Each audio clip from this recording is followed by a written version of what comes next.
की साइड।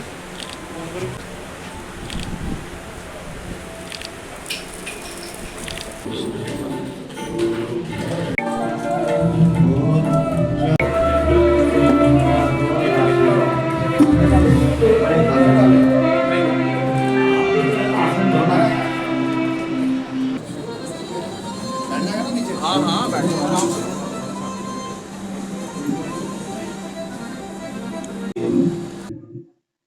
जैसे श्री राम थे, कृष्ण महाराज थे, पांडव थे, ईश्वर की भी भक्ति थी उनकी और राजनीति भी अनुसार महान न्याय करते थे। आज मेरे लिए सौभाग्य का विषय है स्वामी रामस्वरूप जी जो हमारे धर्मशाला से ही हैं और लगातार वेदों का उपनिषदों का प्रचार करते हैं।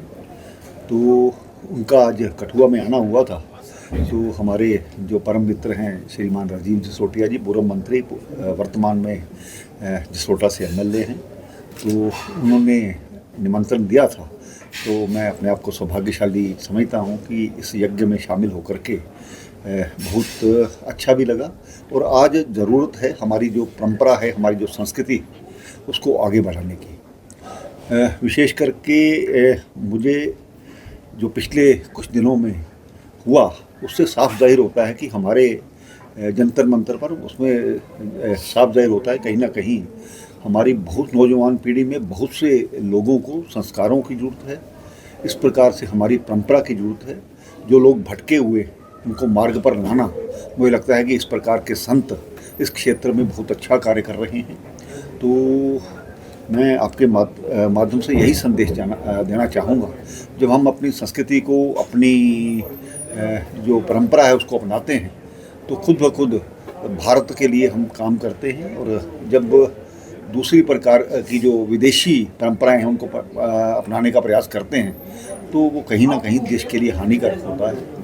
तो इस प्रकार के संतों का समाज में प्रचार करना अपने आप में बड़ा महत्वपूर्ण है। इनके मार्गदर्शन से मैं अपने आप को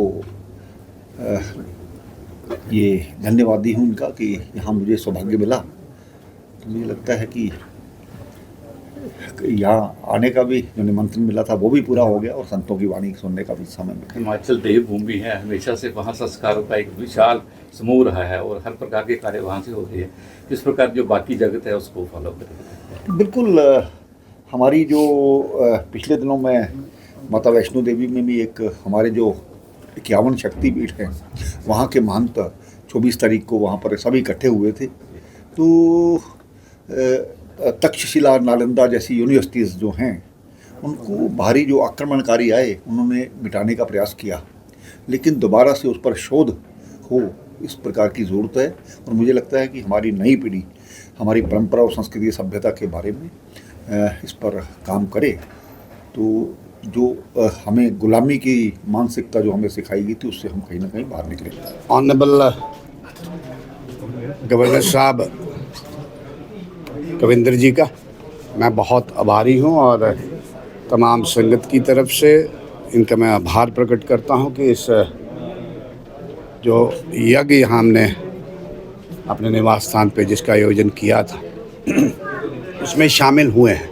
और ऐसा नहीं है कि पहली बार ही शामिल हुए हैं, अक्सर मैं साल के 2 नहीं तो 1 यज्ञ हम करते हैं और कोई मेरे को ऐसा साल नहीं देखा जब कविंदर जी ना आए हों। ऑनरेबल आज गवर्नर साहब हैं तो उनका अपनी संगत की तरफ से, महाराज की तरफ से, क्योंकि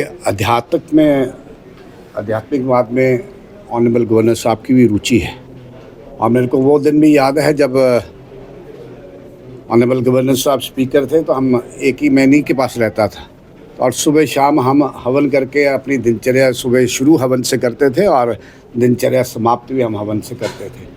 मेरा और इनका हम महामंत्री इकट्ठे रहे और आज छोटे से निमंत्रण पे गवर्नर साहब का यहाँ आना, मैं आज के इस अवसर पर यही उनका आभार और धन्यवाद प्रकट करना चाहता हूँ।